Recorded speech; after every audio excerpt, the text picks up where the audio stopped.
নমস্কার। আজকে আমরা এসেছি আরেকটি নতুন বইয়ের খোঁজ নিয়ে। সেলিনা হোসেনের কথাসাহিত্য, প্রসঙ্গ দেশভাগ ও মুক্তিযুদ্ধ।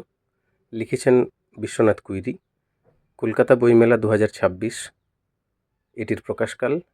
এটি প্রকাশিত হয়েছে বঙ্গীয় সাহিত্য সংসদ থেকে। এই গ্রন্থে আপনারা পাবেন সেলিনা হোসেনের দেশভাগ ও মুক্তিযুদ্ধ কেন্দ্রিক কথাসাহিত্যের পুঙ্খানুপুঙ্খ বিশ্লেষণ।